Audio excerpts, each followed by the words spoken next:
E Saulo, respirando ainda ameaças e mortes contra os discípulos do Senhor, dirigiu-se ao sumo sacerdote e pediu-lhe cartas para Damasco, para as sinagogas, a fim de que se encontrasse alguns daquela seita, que homens, que mulheres, os conduzisse presos a Jerusalém.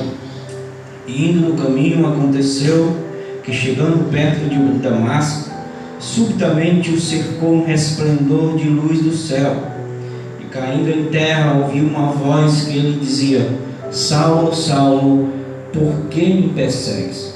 E ele disse: Quem és, Senhor? E disse o Senhor: Eu sou Jesus, a quem tu persegues. Duro é para ti recalcitrar contra os aguilhões. E ele, tremendo e atônito, disse: Senhor, que queres que faça? E disse-lhe o Senhor: Levanta-te e entra na cidade, e lá te será dito o que te convém fazer.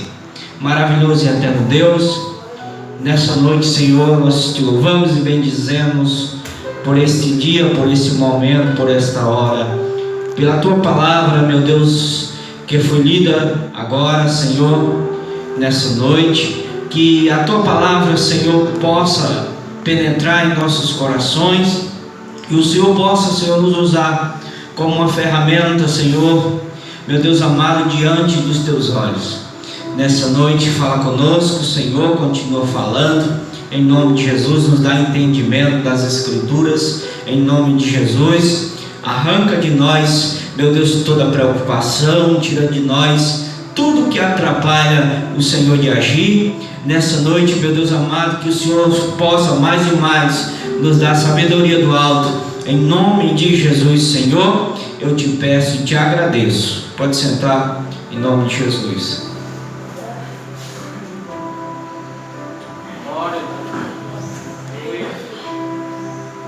Os irmãos sabem que Saulo, ele era um perseguidor da igreja. Os irmãos sabem que Saulo era um homem, como se fosse hoje, ele era um soldado. Naquela época era um homem estudado. Ele foi criado nos pés de Gamaliel, um estudioso da época, e ele foi ensinado e ele foi instruído por Gamaliel. E esse homem Saulo, ele era muito inteligente e ele gostava de fazer a obra de Deus. Só que naquela época ele fazia isso por religiosidade. Ele achava que estava agradando a Deus. Quando apareceu os cristãos, quando apareceu os crentes, ele achou que aquilo era uma seita. Ele achou que aquele povo não pertencia a Deus. E na sua religiosidade, ele começou a perseguir os crentes, começou a prender os crentes, a judiar com o povo de Deus. Chegou ao ponto dele chegar aos seus líderes e ele pedir cartas aos seus líderes para poder ir até a Damasco, porque ele sabia que em Damasco também tinha crente, que em Damasco também tinha povo se dizendo filho de Jesus, se dizendo servir a Jesus Cristo. E aquilo para Saulo era uma afronta, porque ele, achando que estava agradando a Deus, prendendo os crentes, ele achava que agradava a Deus, fazendo barbaridades com o povo de Deus. Ele, Saulo, viu Estevão pregando e sendo morto, e ele viu com seus olhos. Mas certa feita a Bíblia fala que Saulo, ele ia para Damasco, e ele era um capitão, era um chefe de alguns soldados. E ali naquela caminhada a Damasco, quando ele ia procurar os crentes para prender, para judiar com o povo de Deus, para querer acabar com a seita a qual ele chamava, a Bíblia diz que uma luz veio sobre ele. Por volta assim do meio-dia veio uma luz sobre ele, Saulo, e a Bíblia fala que ele caiu no chão diante daquela luz. O resplendor da luz foi tão grande que ele caiu no chão e ficou lá parado, cego, sem ver mais nada. E ele ouviu o Senhor falar com ele, porque até então o Senhor não tinha falado com ele. Ele fazia aquilo porque pensava que agradava a Deus. Mas aí a Bíblia diz que Jesus fala com ele: Saulo, Saulo, por que tu me persegues? Veja que Saulo, ele perseguia os crentes, ele perseguia os cristãos. E Jesus fala que Saulo perseguia ele, porque quem perseguia os crentes também perseguia Jesus, porque aqueles crentes estavam fazendo a vontade de Jesus. E a Bíblia diz que ele ouviu a voz de Jesus Cristo. Ele ainda é cego, mas ele pergunta: quem é, Senhor? Jesus responde a ele: eu sou Jesus, a quem tu persegues? E quando ele fica ali ouvindo Jesus falando com ele, e os outros soldados ouviram a voz, mas não viram nada, e viram ali Saulo cego, ouvindo a voz de Jesus Cristo. A Bíblia diz que Jesus manda ele se levantar e ir até uma rua chamada direita, e ficar ali até o Senhor falar com ele. E os soldados não entenderam nada. E a Bíblia diz que Saulo vai até a esse lugar, essa rua chamada direita, e fica lá. 3 dias ele ficou nesta casa, sem comer, sem beber e sem enxergar nada. Mas aí em visão Jesus fala com ele que ele vai enviar um homem até a casa dele para poder orar por ele e ele recuperar a sua visão. Aí a Bíblia vai falar que Jesus também vai se revelar para um homem chamado Ananias. Esse homem Ananias era um homem de Deus. A Bíblia diz que ele era um homem que tinha o respeito dos seus vizinhos. Então era um homem que fazia a vontade de Deus. E a Bíblia diz que Jesus fala com Ananias e disse: Ananias, te levanta e vai até a rua chamada direita, porque lá tu vai procurar um homem chamado Saulo e tu vai orar por ele e ele vai recuperar a sua vista. E ele já sabe que tu vai até a ele. Mas quando Ananias reconhece quem é Saulo, quando ele ouve a voz de Saulo, ele vai dizer a Jesus: mas esse Saulo aí é os que perseguem os crentes. Esse Saulo aí é o que prende os crentes. Então o testemunho dele já tinha alcançado todo o Damasco. Mas Jesus vai falar para Ananias: Ananias, esse aí é para mim vaso de honra, vaso escolhido. Ananias sabia que Saulo era um perseguidor dos cristãos. Então Ananias tinha um medo dele. Mas Jesus fala com ele: esse daí é vaso escolhido. Então a Bíblia diz que Ananias vai procurar a rua chamada direita. Chega lá, ele na casa está lá Saulo cego, os soldados todos ali guardando Saulo, porque ele era um chefe. E a Bíblia diz que Ananias chega, ora por ele. Quando Ananias ora por ele, a sua visão volta e ele passa a enxergar novamente. Quando ele passa a enxergar, ele começa a falar agora de Jesus e começa a pregar o Evangelho de Jesus Cristo. Eu fico assim, irmãos, como os seus soldados ficaram diante de Saulo pregando o Evangelho. Porque ele corria atrás dos cristãos para prender, mas agora ele também está pregando o Evangelho. E os soldados devem ter ficou doido. Agora também está pregando. Mas ele perseguiu os crentes, agora também está pregando Jesus Cristo. E os soldados deixaram ele e voltaram para suas terras, para avisar os seus líderes que Saulo agora estava pregando sobre Jesus Cristo. E a Bíblia fala, irmãos, que ali ele pede a Ananias que batize ele nas águas. Ali Ananias vai batizar Paulo nas águas. E agora o Saulo morreu. Agora é Paulo, porque o Saulo, perseguidor da igreja, morreu. Quando ele teve um encontro com Jesus, da queda daquele cavalo, quando ele caiu por terra, ali naquele momento o Saulo antigo que perseguiu os cristãos morreu. Agora ele se torna o Paulo. irmãos, não mais perseguidor da igreja, mas agora ele vai ser perseguido também por pregar o Evangelho de Cristo. E ele, para não morrer por pregar o Evangelho de Cristo, as pessoas colocam ele numa cesta, né? Naquelas cestas que colocava pão, e desce ele num muro com a corda, para que ele não venha morrer, porque as pessoas agora também, os soldados também querem prender e matar Paulo, porque agora ele é um pregador do Evangelho de Cristo. Porque Jesus tinha dito que ele seria um vaso escolhido. Ananias pensou que ele estava até ali querendo enganar, mas não. Ele teve um encontro com Jesus no caminho de Damasco. Quando o homem ou a mulher se encontra com Jesus verdadeiramente, irmãos, se transforma da água para o vinho.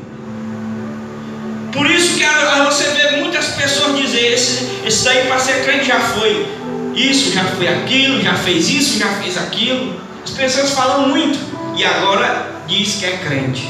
Mas é assim mesmo, porque Jesus escolhe muitas vezes as coisas loucas deste mundo.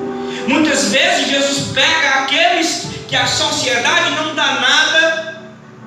Jesus muitas vezes pega aqueles que se acha o rejeitado, se acha que não é nada perante o mundo, mas Jesus pega esses e transforma, molda.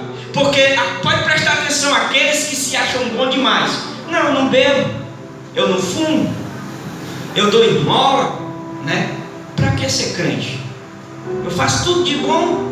Esses são os mais difíceis de ter um encontro com Jesus Cristo, porque eles se acham ao ponto de ser tão bom, e são os mais complicados para alcançar a salvação. Mas aqueles que dizem que não presta para nada, que faz tudo errado, é os que mais Jesus Cristo tem um encontro, porque eles têm facilidade de se arrependerem dos seus pecados. Não, eu sou bom, eu dou esmola para os pobres, né? Eu ajudo isso. Eu nunca bebi não, eu nunca fumei, eu nunca gostei de festa, eu nunca fiz isso, nunca fiz aquilo. A pessoa se autoproclama bom, e nós não somos bons, irmãos. A nossa natureza é pecaminosa. O homem só se torna bom quando ele é transformado pelo Espírito de Deus. O homem só se torna bom quando Deus transforma, quando ele tem um encontro verdadeiro com Jesus, que Jesus transforma ele da água para o vinho, e agora lhe dá o Espírito Santo. E agora aquela pessoa se torna uma pessoa boa, não por conta da sua vida, mas por conta do Espírito que está na sua vida, que passa a produzir bons frutos. Mas ninguém, irmãos, consegue ser salvos porque é bom. Nós conseguimos a nossa salvação mediante o sacrifício vivo de Jesus Cristo na cruz do Calvário. E Ele disse na sua palavra: eu não vim para os sãos, eu não vim para os bons, eu vim para os doentes. O que é os doentes? Aqueles que precisam de ajuda, aqueles que necessitam de salvação, de ajuda. Porque os bons não precisam de médico, quem precisa de médico são os doentes. Então Jesus veio buscar e salvar o que se havia perdido. Esse homem, quando teve um encontro com Jesus Cristo, a sua vida mudou. Ele foi transformado, porque ele fazia as coisas pensando ele que estava agradando a Deus, na sua religiosidade, pensando ele que estava fazendo a vontade de Deus. Mas aí quando Jesus se encontrou com ele, foi tudo diferente. Porque antes ele que perseguia a igreja, agora, irmãos, ele também vai ser perseguido, porque ele vai fugir de um lado para o outro, mas ele não vai deixar de pregar o Evangelho de Cristo. Por que que Jesus escolheu ele? Porque Jesus conhecia ele por dentro. Jesus sabia que esse homem Saulo era destemido. Ele não ia parar enquanto o Evangelho fosse pregado em todas as aldeias, irmãos. Em todos os cantos ele ia pregar o Evangelho. porque ele gostava de um bom combate. Quando ele botava uma coisa na cabeça, ele concluía aquilo que ele estava pensando em fazer. Sabe, irmãos, hoje nós cristãos, nós desistimos por facilidade, mas os cristãos do passado, eles não desistiam.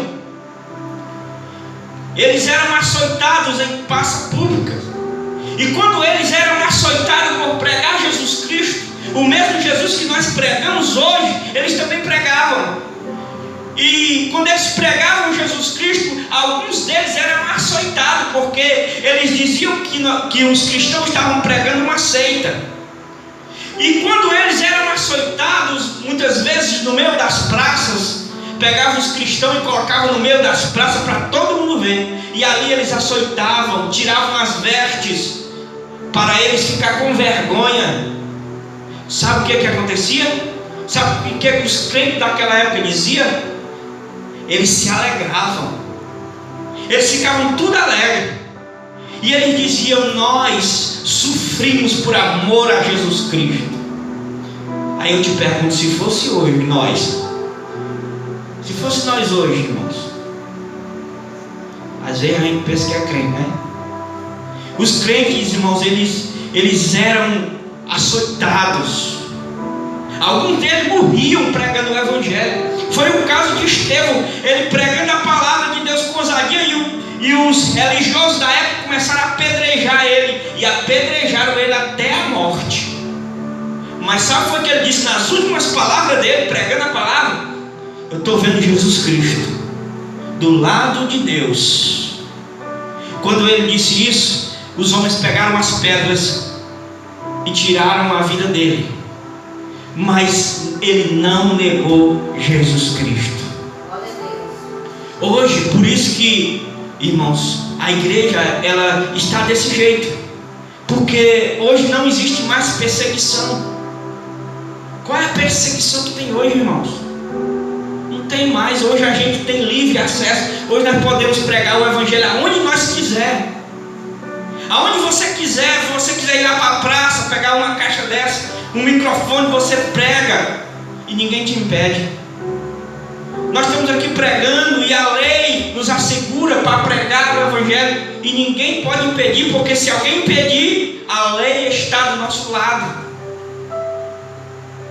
E muitas vezes a gente, irmãos, ainda coloca dificuldade. E naquela época não, eles pregavam, eles ceavam nos buracos. Eles pegavam o pão e a ceia e se escondiam dentro dos buracos, irmãos, nas cavernas, iam cear, porque se fossem pegos, eles eram mortos. E eles diziam que os crentes eram canibais, porque diziam que estavam comendo a carne de Jesus Cristo, diziam que estavam bebendo o sangue de Jesus. Aí o que os soldados e os religiosos diziam? Os crentes, eles são tudo canibais. Canibais são aqueles índios, né, que comem os seres humanos. E eles diziam que os crentes também eram, porque dizia que estavam comendo a carne de Jesus, mas não era o pão que simbolizava a carne de Jesus, e o vinho que simbolizava o sangue de Jesus.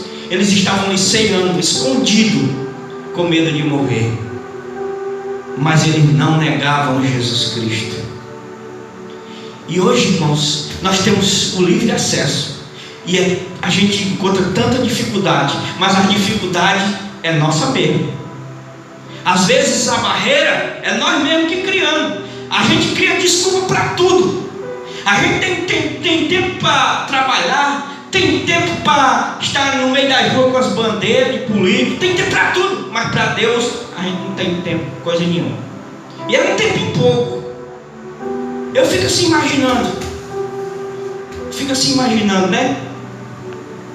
A gente, muitos têm que dizer: não, eu tenho que estudar, eu tenho que fazer isso, eu tenho que trabalhar, eu tenho que fazer isso. Irmão, se você não tiver tempo para Deus, e eu também não tiver tempo para Deus, a gente pode até tentar lá fora estudando, trabalhando, mas a gente está deixando o tempo de Deus de lado. E a Bíblia diz que o Senhor tem ciúme de nós. Ele tem ciúme, irmãos. E quando você tira o tempo dele para dar prioridade para você, cuidado. Cuidado. Nunca tire o tempo que você tem com Deus. Pode ser na sua casa, pode ser aonde for. Não é obrigado a ser só na igreja, não. Pode ser aonde for, mas não tire o tempo que você tem com Deus, porque Ele tem ciúme de você. Ele tem ciúme de mim, tem ciúme de você. E você, quando tira o tempo dele para ficar no celular, para ficar vendo novela, seja o que for, cuidado. Eu digo isso para mim mesmo, não é para mim, porque eu tenho visto, irmãos. Eu tenho visto isso. O inimigo é sujo, ele trabalha de forma sorrateira, querendo que a gente, irmãos, passe desapercebido. A gente passa o dia trabalhando, aí quando é de noite está cansado, irmãos, não tem força para vir para a igreja, mas a gente passa o tempo todo no celular, passando aqui o celular, e o tempo para Deus foi-se embora. Quando pensa que não está cansado demais, vai dormir, não se lembra nem de orar. Eu estou dizendo isso para o nosso bem. Eu estou dizendo isso para o nosso bem, porque Deus, Ele sabe trabalhar. Porque quando está a enfermidade, a gente tem tempo para orar. Quando chega a enfermidade, quando chega a luta, a gente tem tempo para estar de joelho orando. Esquece celular, esquece televisão, esquece novela, esquece tudo. Por quê? Porque chegou o aperto, irmão. Nós seres humanos somos assim. Quando está tudo bem, a gente não está na casa de Deus orando. Quando o negócio está bom demais, você não vem orar.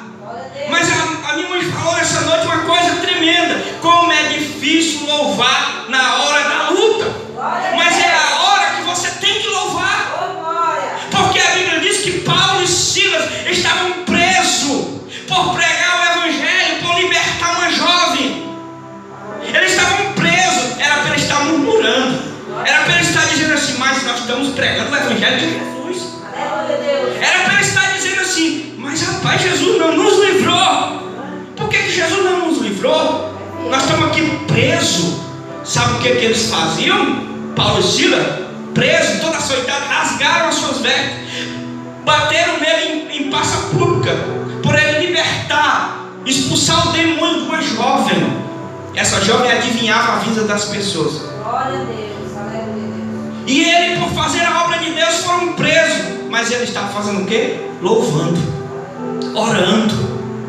Louvando e orando dentro da cadeia. Irmãos, e quando você louva nesta hora, quando você ora nesta hora, louva a Deus nesse momento, aí Deus não suporta não. Porque a Bíblia diz que Deus mandou foi um terremoto dentro da prisão. Quando eles estavam todos rasgados, quando eles estavam louvando a Deus, todo ferido de peia que levaram, eles estavam adorando ao Senhor. A Bíblia diz que Deus enviou um terremoto na prisão, e a cadeia tremeu, se balançou, as portas se abriram, os soldados caíram por terra. Sabe o que eles fizeram? Nenhum fugiu, ficou todo mundo dentro da prisão. Aí o soldado já pegou da espada e disse: eu vou me matar, porque os soldados, os prisioneiros fugiram. Ele já ia se matar, porque era uma vergonha para ele, os prisioneiros fugindo, e ele estando ali de guarda, né? Ele ia se matar. Aí Paulo disse: não faça isso não, nós estamos todo mundo aqui, ninguém fugiu. Aí ele, sabe o que aconteceu? O soldado perguntou a Paulo: Paulo, o que é que eu faço para ser salvo? Aí Paulo disse: crê no Senhor Jesus e será salvo tu e a tua casa. Glória a Deus, aleluia. Até dentro da prisão, quem é fiel a Jesus dá fruto, irmãos. Até nos momentos de tribulação, quem é fiel a Deus produz frutos para Jesus. Por quê? Porque eles não foram murmurar, não foram reclamar, eles foram adorar. E adorar a Deus nesses momentos é difícil mesmo, mas é aquilo que um verdadeiro cristão faz. Porque às vezes a gente se lembra de tudo. Se lembra do médico, se lembra da irmã Beltrana, se lembra do irmão Beltrano para orar, da irmã Beltrana para orar, mas não se lembra de adorar a Deus.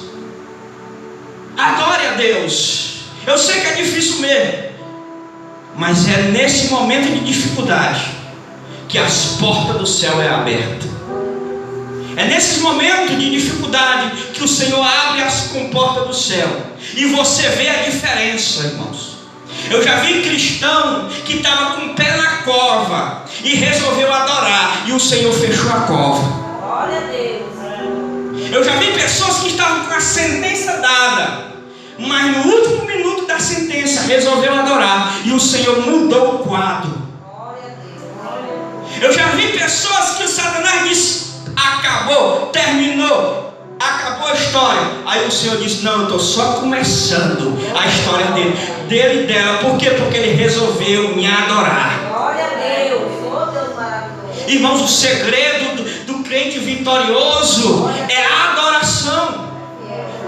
O Chagas Sobrinho já louva o hino que diz: há uma diferença do crente que adora e do crente, é mais ou menos assim, há uma diferença do crente que adora e do que não adora, não é isso? Glória a Deus.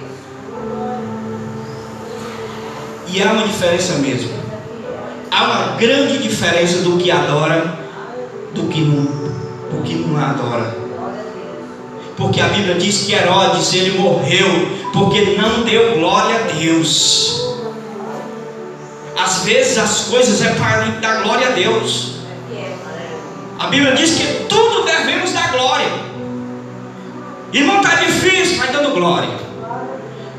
É tribulação, vai dando glória. Irmão, mas é luta demais, vai dando glória. Como é que está a tua vida, irmão? Está tudo bem. Jesus está no controle. Você se lembra daquela pregação da mulher? Como é que está a tua vida, irmão? Está tudo bem, mas o filho dela estava morto. Mas está tudo bem. Por quê? Porque tem confiança em Deus. Não adianta a gente perder tempo com quem não vai mudar o quadro da nossa vida. Não adianta a gente, irmão, lançar a palavra ao léu que não vai mudar a situação da nossa vida. Às vezes nós estamos com a ferramenta nas nossas mãos e a gente não usa. Você sabia que a palavra de Deus tem poder e autoridade? Você está com ela na sua boca, na sua mão, e muitas vezes você não usa. O Senhor disse a Ezequiel: Ezequiel, o que é que tu vê? Eu vejo um vale de ossos secos. Pois profetiza, Ezequiel. Às vezes o vale vem na nossa vida, a gente se lembra de tudo, mas esquece de profetizar. O vale chega, a gente só vê osso seco, não vê vida nenhuma. E o Senhor fala: profetiza. A palavra está na tua boca. E a palavra, irmãos, ela cria, se você não sabe. Porque o Senhor criou tudo pela sua palavra. Não tinha nada, e Ele disse: haja luz, e houve luz. A palavra cria, irmãos. A palavra, ela cria. Irmãos, alguém pode chegar para você e dizer: mas teu filho está só pela misericórdia.